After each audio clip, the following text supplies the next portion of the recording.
Welcome.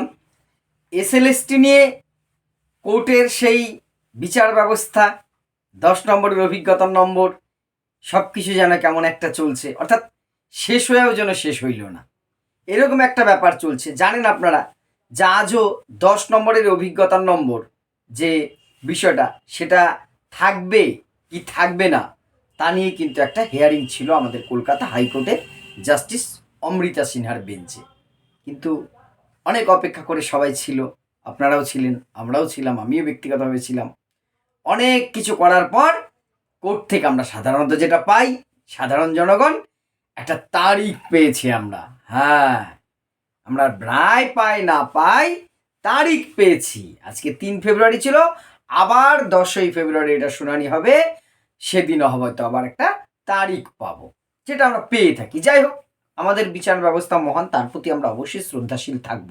কিন্তু এই যে হাজার বা লক্ষ লক্ষ মানুষের জীবন জীবিকা যে বিষয়ের সাথে জড়িত, একটা গোটা রাজ্যে শিক্ষা ব্যবস্থার প্রশ্ন যেখানে দাঁড়িয়ে আছে, কেন এই শিক্ষার মতন একটা গুরুত্বপূর্ণ বিষয়ও খুব গুরুত্বপূর্ণ জায়গা পায় না কোর্টের কাছে, অথচ এমন কিছু মামলা দেখবেন যেগুলো কিন্তু দিনের দিন বা একদিন দুদিনের মধ্যে শুনানি টুনানি হয়ে যাচ্ছে, এটা স্টে হয়, তার রক্ষা কবচ তারই, এগুলো কিন্তু হয়।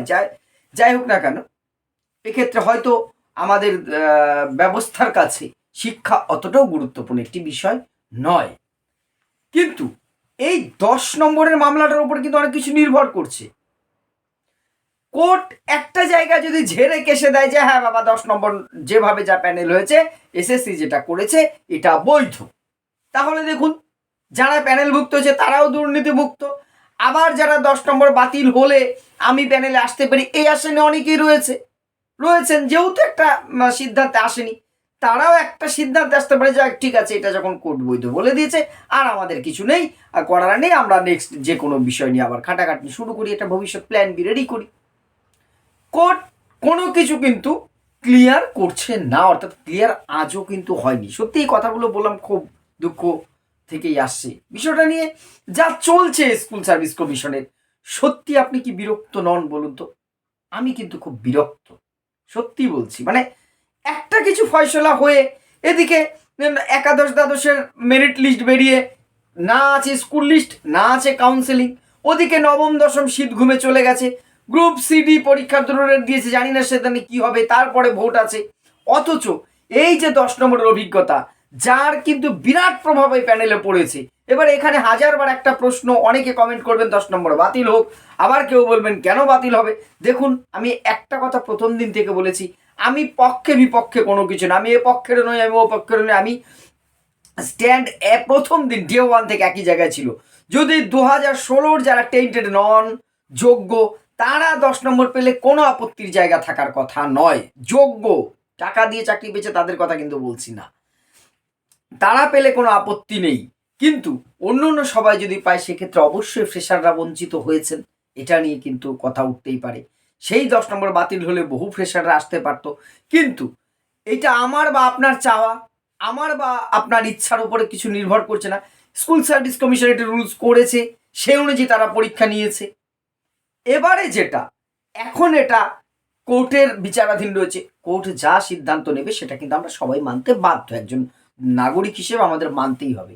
কিন্তু কোর্ট এই বিষয়টাকে কিন্তু, আমাদের যতই আগ্রহ থাক, কোর্ট কিন্তু আর 10টা বিষয়ের মতন এটাকে কিন্তু ভেবে রেখেছেন, হয়তো সেটাই স্বাভাবিক। আমাদের কাছে আর্জেন্সি আছে বলে হয়তো আমাদের আর তর সইছে না। কিন্তু আমরা জানি ভারতীয় বিচার ব্যবস্থায় ন্যায়ালয়ের সংখ্যা যেমন কম, বিচারপতিদের সংখ্যা কম, কোর্ট এই জন্য এত মামলা পেন্ডিং আছে, শুধুমাত্র আমরা তারিখের পর তারিখ পেয়ে থাকি। আজকেও সেরকম পেলাম, আগামী 10ই ফেব্রুয়ারি এই মামলার আবার পরবর্তী শুনানি আছে, দেখা যাক সেদিন কি হয়। আমরা কিন্তু এটুকু অন্তত আশা করি, প্রত্যাশা, একজন সাধারণ নাগরিক হিসেবে, শিক্ষার সাথে যুক্ত একজন ব্যক্তি হিসেবে, যাই হোক না কেন কোর্ট একটা রায় দিয়ে দিই, হয় ইস্পার নয় ওস্পার, কিছু একটা করুক। এইভাবে আমাদের ওই ঝুলিয়ে রেখে দিয়েছে, যেটা কিন্তু আমাদের কাছে কি হচ্ছে, আমাদের কাছে খুব মানে হতাশাজনক হচ্ছে। এতে করে হতাশা বৃদ্ধি পাচ্ছে, অনেকেই কিন্তু দেখছি এখন কি হচ্ছে, আস্তে আস্তে আমরা হতাশ হয়ে যাচ্ছি, কি হবে কি হবে। আর যেটা যেটা আপনারা বলছেন যে কাউন্সেলিং কেন ডিলে হচ্ছে, দেখুন হয়তো স্কুল সার্ভিস কমিশনও চাইছে এই মামলাটার নিষ্পত্তি কি আসে তার ওপরে।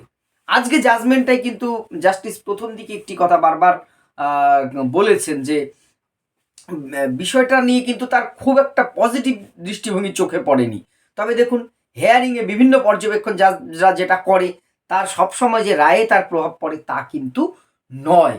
এবার এটা কি যদি এই 10 নম্বর একান্তই বাতিল হয়, যদিও আমি অন্তত ব্যক্তিগতভাবে মনে করছি এই মুহূর্তে সম্পূর্ণ একদম বাতিল হয়ে যাবে তেমন অবস্থা কিন্তু নাও হতে পারে। সরি, কারণ যেহেতু এসএসসি তখন যুক্তি দেবে আমাদের প্যানেল রেডি এই আছে সে আছে এই আছে, কারণ এসএসসির আইনজীবীরা কিন্তু অনেক বেশি আরও শুনানি করতে চান বলেই তারাও সময়টা চাইছিলেন।